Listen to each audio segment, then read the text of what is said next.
नमस्कार, मैं हूं मोनिका जायसवाल और आप देख रहे हैं इंडिया न्यूज। और आइए अब रुक करते हैं फटाफट खबरों की ओर। सुरक्षा बलों ने जम्मू में बस स्टैंड के पास भारी मात्रा में विस्फोटक बरामद किया।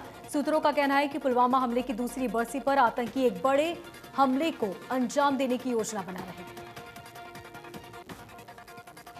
पुलवामा आतंकी हमले की आज दूसरी बरसी है। 2 साल पहले आज के दिन पुलवामा में हुए आतंकी हमले में सीआरपीएफ के 40 जवान हुए थे शहीद।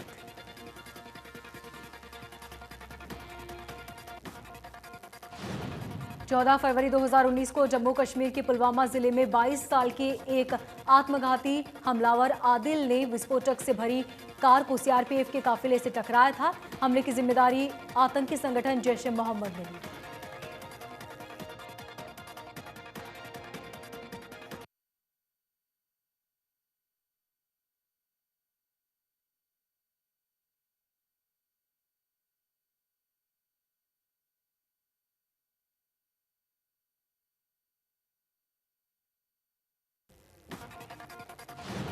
पुलवामा हमले की बरसी पर गृह मंत्री अमित शाह ने शहीद जवानों को किया याद। ट्वीट कर लिखा, देश कभी नहीं भूलेगा जवानों का बलिदान।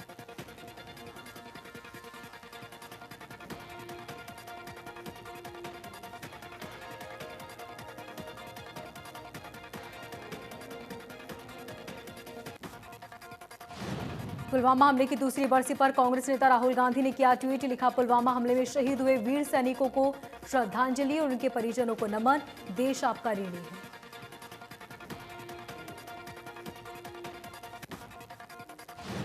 उत्तराखंड के चमोली जिले में 7 फरवरी को ग्लेशियर टूटने से आए सैलाब में मरने वालों की संख्या बढ़कर हुई 45। इस घटना के बाद से लगातार रेस्क्यू ऑपरेशन जारी।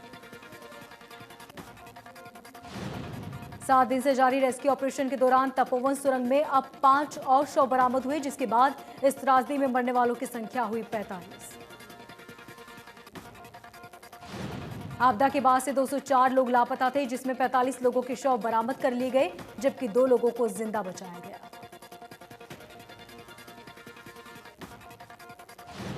किसान आंदोलन के समर्थन में किसानों की महापंचायत का सिलसिला लगातार जारी है। करनाल के इंद्री में भी आज किसान महापंचायत का आयोजन किया गया। इंद्री में होने वाली किसान महापंचायत में किसान नेता राकेश टिकैत का किसानों को संबोधन। गुरनाम सिंह समेत कई और किसान नेता शामिल हुए।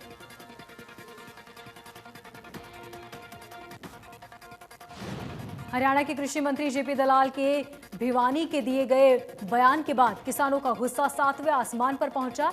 करनाल के कमेटी चौक पर किसानों ने कृषि मंत्री के खिलाफ जमकर किया प्रदर्शन।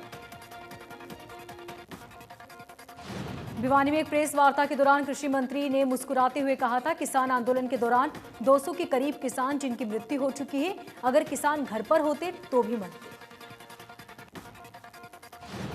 किसानों ने कृषि मंत्री जेपी दलाल के इस्तीफे और किसानों के बीच आकर माफी मांगने की मांग की। हालांकि कृषि मंत्री के बयान पर चारों तरफ से उनकी आलोचना होने पर कुछ घंटों में कृषि मंत्री ने अपने बयान पर खेद व्यक्त किया। फतेहाबाद में भी किसानों ने हरियाणा के कृषि मंत्री जेपी दलाल के खिलाफ जमकर नारेबाजी की और सरकार से जेपी दलाल को बर्खास्त करने की मांग की।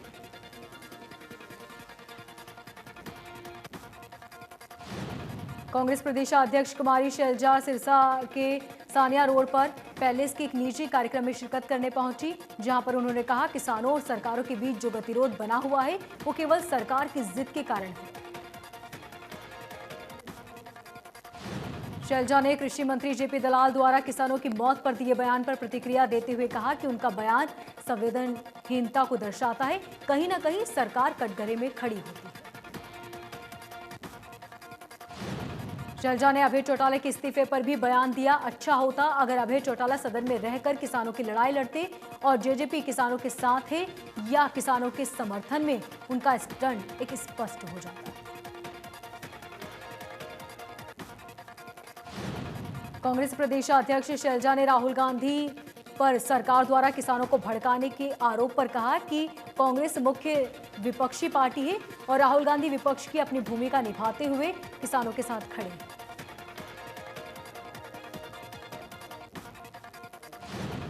रतिया में संजय गांधी चौक पर किसान मजदूरों ने कृषि मंत्री जेपी दलाल के खिलाफ प्रदर्शन किया और उनके बयान को शर्मनाक बताया।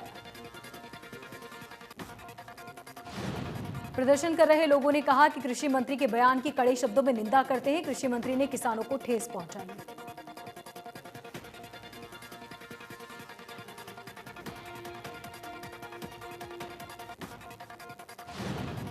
पूर्व मंत्री जयप्रकाश के गोहला में होने वाली किसान रैली को न्योता देने पहुंचे, जहां उन्होंने अजय चौटाला के इस्तीफे वाले बयान पर तंज कसते हुए कहा कि लोगों को बहका रहे हैं अजय चौटाला। इस दौरान जयप्रकाश ने कहा, डिप्टी सीएम दुष्यंत चौटाला अपने दादा और चाचा से सीख ले। आंदोलन के दौरान किसानों का जो नुकसान हुआ उसका दोषी जन नायक जनता पार्टी। इस दौरान जयप्रकाश ने कहा, जिसने भी किसानों के खिलाफ कदम उठाया उसका खामियाजा उसे भुगतना पड़ा।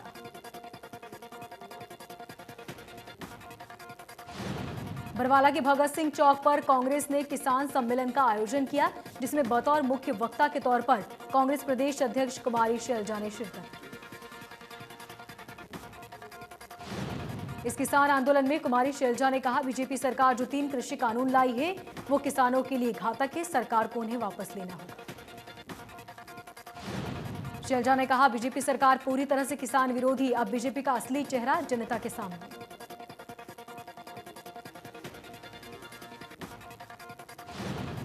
नूंह जिले में हुए प्रशासनिक फेरबदल के बाद पुन्हाना डीएसपी के तौर पर शमशेर सिंह ने कार्यभार संभाल लिया। शमशेर सिंह ने कहा, किसी भी सूरत में अपराध को बर्दाश्त नहीं किया जाएगा। डीएसपी शमशेर सिंह ने कार्यभार संभालते ही एक्शन मोड में नजर आए। उन्होंने कहा कि इलाके में किसी भी प्रकार का अपराध किसी भी सूरत में बर्दाश्त नहीं किया जाएगा, अपराधी को छोड़ेंगे नहीं।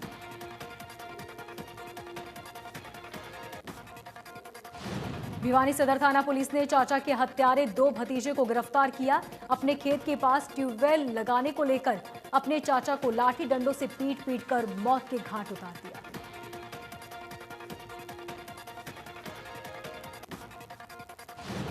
नूंह के फिरोजपुर के वन विभाग के नोटिस को लेकर लोगों ने एक पंचायत की। अरावली की वादियों से हरे पेड़ों को उखाड़कर आशियाना बनाने वालों को कई साल बाद वन विभाग की तरफ से तोड़ने से पूर्व मकानों पर नोटिस चिपकाए गए।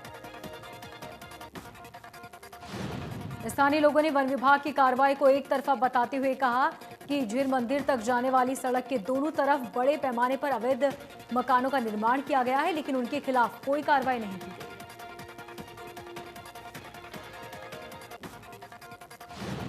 गांव सुरती में आपसी रंजिश के चलते 2 पक्षों के बीच खूनी संघर्ष हुआ। एक पक्ष ने दूसरे पक्ष पर फायरिंग कर दी, जिसके बाद दूल्हे की मां को गोली लगी। दूल्हे की मां को गंभीर हालत में हॉस्पिटल में रेफर किया गया। दोनों पक्षों के 7 लोगों को चोटें आई। पुलिस को सूचना मिलने पर झगड़े की मौके पर पहुंची पुलिस। मौके पर पहुंचकर पुलिस ने कार्रवाई की।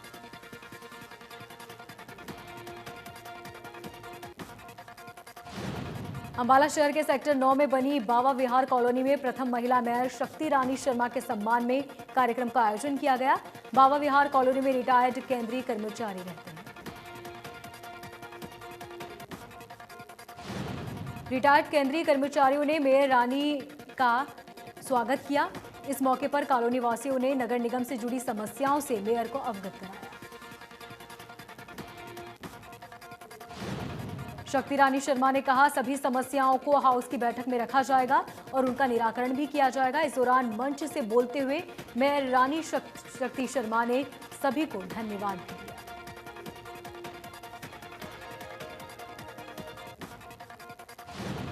भिवानी में विधिक सेवाएं प्राधिकरण के चेयरमैन और जिला जज के निर्देश पर सड़क हादसों से बचने को लेकर सेमिनार का आयोजन किया गया।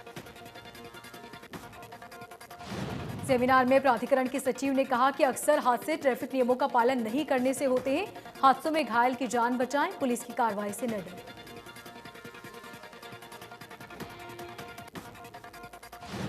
करनाल के कबूल पर खेड़ा गांव के पास एक सड़क हादसे में 3 युवकों की मौत हो गई। लोगों का कहना है कि तीनों शव खेत में पड़े थे, जिसके बाद सूचना के बाद मौके पर पुलिस पहुंची।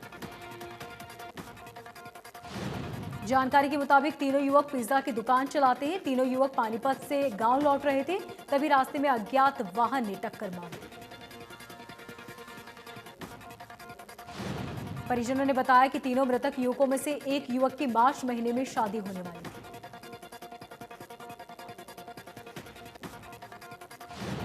चरखी दादरी में हिसार जा रही रोडवेज बस धुंध के कारण एक डंपर से जा टकराई। इस हादसे में 1 दर्जन सवारियां घायल हो गई।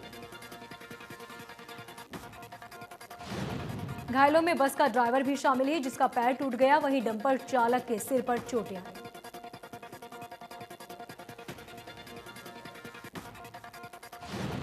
कैथल में दहेज के चलते विवाहिता ने आत्महत्या कर ली। बताया जा रहा है कि शादी के बाद से विवाहिता को दहेज के लिए लगातार तंग किया जा रहा है। विवाहिता की मौत के बाद मृतक के पिता की शिकायत पर पुलिस ने ससुराल पक्ष के 5 लोगों के खिलाफ मामला दर्ज किया। डबवाली में 2 महीने पहले हुई गौशाला में हुई गौ सेवादार की हत्या के मामले में पुलिस को हत्यारों का कोई सुराग नहीं मिला।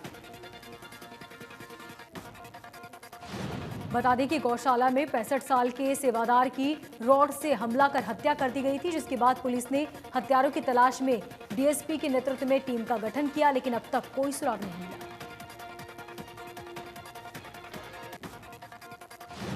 फरीदाबाद में रेत माफियाओं के हौसले बुलंद। अवैध रूप से यमुना रेत लेकर जा रहे लोगों को जब पुलिस ने रोकने की कोशिश की तो पुलिस पर ही उल्टा हमला कर दिया और बुरी तरह से 2 पुलिसकर्मियों को घायल कर दिया।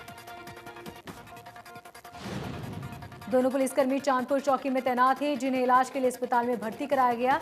सभी आरोपी अभी पुलिस की गिरफ्त से बाहर हैं। एसपी का कहना है कि अवैध खनन माफियाओं के खिलाफ मामला दर्ज कर लिया गया है।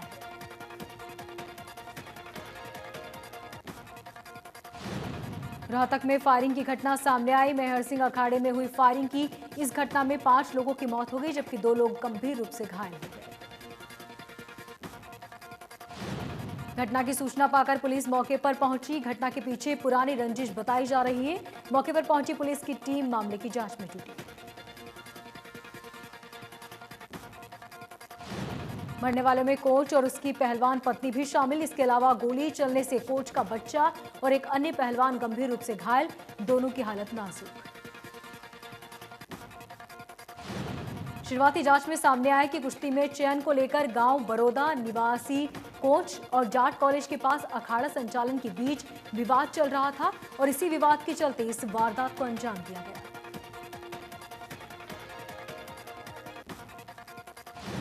पांच हत्याओं के आरोपी सुखवेंद्र को दिल्ली पुलिस ने समयपुर बादली से गिरफ्तार किया। दिल्ली पुलिस और हरियाणा पुलिस की संयुक्त टीम ने गिरफ्तार की।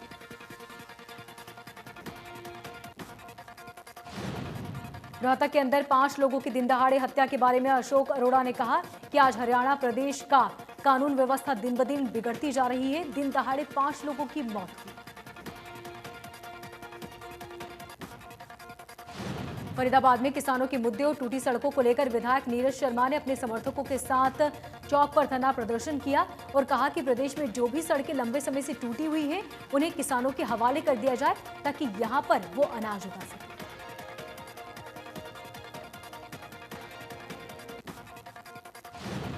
अंबाला की मेयर शक्ति रानी शर्मा बसोली में नगर खेड़ा पहुंची, जहां मेयर रानी ने पूजा अर्चना की।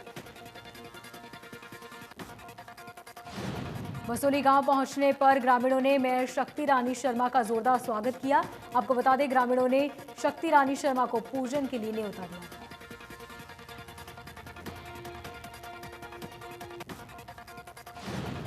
पलवल में सेक्टर 2 चौक स्थित सुबह जिम करने गए एक युवक को बाइक सवार नकाबपोश युवक ने गोली मारकर फरार हो गया, जबकि दूसरा अन्य साथी बाल बाल बचा। लहूलुहान हुए युवक को उपचार के लिए सिविल अस्पताल में दाखिल कराया गया। गोली चलने से सारी वारदात वहां लगे सीसीटीवी कैमरे में कैद हुई। पुलिस आरोपियों की तलाश में जुटी।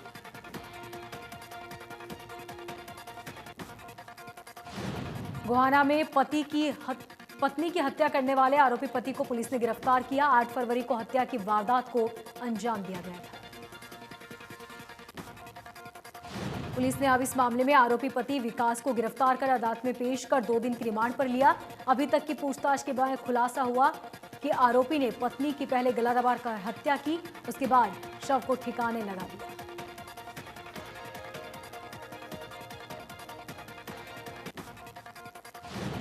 गोहाना में एक बार फिर तेज रफ्तार का कहर देखने को मिला। गोहाना में रोड पर किसी अज्ञात वाहन से एक बाइक की टक्कर हो गई। हादसे में एक युवक की मौत हुई।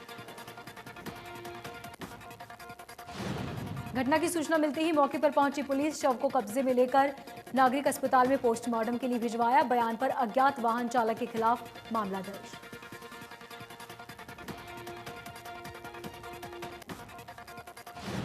नरवाना में चोरों ने इलेक्ट्रिक दुकान में ताला तोड़कर लगभग 12 लाख रुपए का सामान चुरा लिया और फरार हो गए। दुकान में लगे सीसीटीवी कैमरे में पूरी वारदात कैद हुई। घटना की सूचना राहगीरों ने दुकान के मालिक और पुलिस को दी। इसके बाद तीनों चोर नरवाना में कई वारदात को अंजाम दे चुके हैं, लेकिन पुलिस के हाथ अब भी खाली। सर्व कर्मचारी संघ के आह्वान पर कर्मचारियों ने बड़खल की विधायक सीमा के घर के बाहर प्रदर्शन किया। इस दौरान बड़ी संख्या में कर्मचारी इकट्ठा होकर विधायक के आवास पर पहुंचे और अपनी मांगों से अवगत कराया। कर्मचारियों ने साफ तौर पर कहा कि सरकार को उनकी 21 सूत्रीय मांगों को पूरा करना चाहिए। उनके मुताबिक वे चाहते हैं कि नई पेंशन स्कीम को बंद कर पुरानी पेंशन स्कीम को चालू किया जाए, ठेका प्रथा बंद की जाए।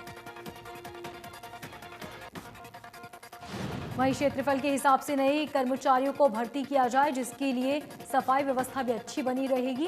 कर्मचारियों ने साफ तौर पर कहा कि जिन कर्मचारियों का वेतन नहीं मिला उन्हें जल्द से जल्द वेतन दिया जाए। कैथल पुलिस ने प्रेजेंट डे की शुरुआत की। थाना प्रभारियों के नेतृत्व में पुलिसकर्मी शहर की सड़कों पर निकलकर लोगों से रूबरू हुए और उनकी समस्याओं को जाना।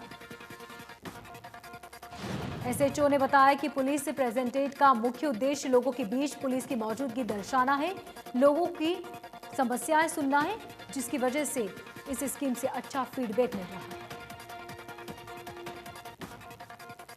रेवाड़ी में शहर को आवारा पशु मुक्त कराने के नगर निगम परिषद के दावे फेल साबित हुए। नगर परिषद के रिकॉर्ड के मुताबिक नगर निगम परिषद ने आवारा पशुओं को पकड़ने के लिए 2,80,000 रुपए खर्च किया। बावजूद इसके अब तक पशुओं से मुक्त नहीं नजर आ रहा शहर।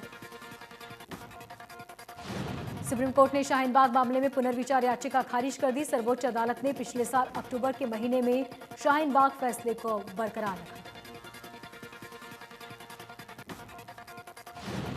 सुप्रीम कोर्ट ने कहा, धरना प्रदर्शन लोग अपनी मर्जी से और किसी भी जगह कर सकते हैं। धरना प्रदर्शन लोकतंत्र का हिस्सा है, लेकिन एक समय सीमा होनी चाहिए।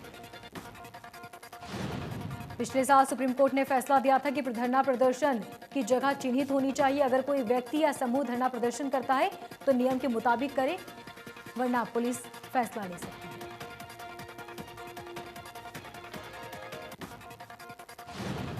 भिवानी में पुलिस के द्वारा दृश्यता अभियान चलाया गया, जिसके तहत सभी थाना प्रबंधकों, चौकी इंचार्जों, पीसीआर द्वारा वाहनों की पड़ताल की गई।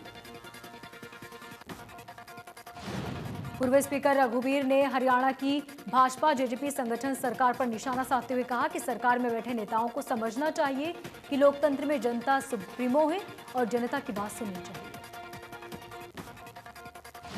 उन्होंने कहा कि जब जनता की बात नहीं सुनी जाती तो जनता की नाराजगी का सामना करना पड़ता है।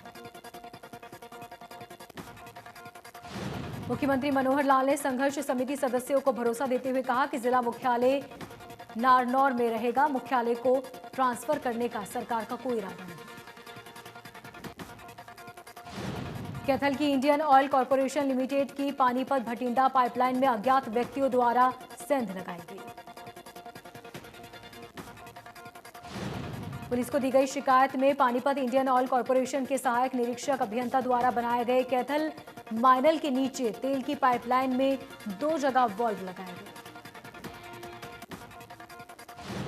यमुनानगर में परिवहन विभाग द्वारा 18 जनवरी से 17 फरवरी तक राष्ट्रीय सुरक्षा माह मनाया गया, जिसके तहत ट्रक, टैक्सी और कैब ड्राइवरों को अज्ञात नियमों से अवगत कराया। भवानीखेड़ा में पुलवामा हमले में दूसरी बरसी पर शहीद जवानों को श्रद्धांजलि दी गई। इस दौरान युवाओं ने शहीद को गुलाब सिंह की प्रतिमा कर पुष्प अर्पित कर 2 मिनट का मौन रखा। फरीदाबाद से पूर्व मंत्री गोयल ने वृंदावन में लगने वाले कुंभ के मेले के लिए यमुना के जल से भरे हुए 2 टैंकरों को हरी झंडी दिखाकर रवाना किया। गुरुग्राम में राम के मंदिर के लिए रन फॉर राम मैराथन का आयोजन किया गया। रन फॉर राम मैराथन का आयोजन सेक्टर 19 के लेजर वैली पार्क में शुरू किया गया। ये मैराथन 5 किलोमीटर लंबी रही। जम्मू कश्मीर के पूर्व मुख्यमंत्री उमर अब्दुल्ला ने ट्वीट कर कहा, ये नया कश्मीर जहां बिना किसी कारण के नजरबंद कर दिया जाता है। उमर अब्दुल्ला ने कहा, उनके पिता एक सांसद हैं, उन्हें भी घर में नजरबंद कर दिया जाता है। अगस्त 2019 के बाद से नए कश्मीर में नया बदलाव हुआ। आंध्र प्रदेश के कुरुनूल जिले में बस और ट्रक में जबरदस्त भिड़ंत, 13 लोगों की मौत।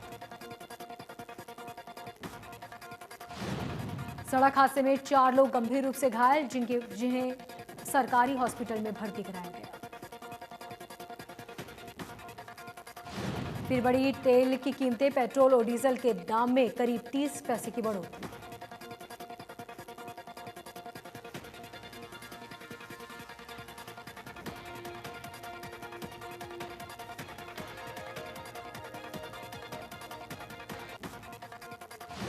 दिल्ली एनसीआर में सुबह सुबह फिर छाया कोहरा, धुंध के चलते वाहनों की रफ्तार थमी।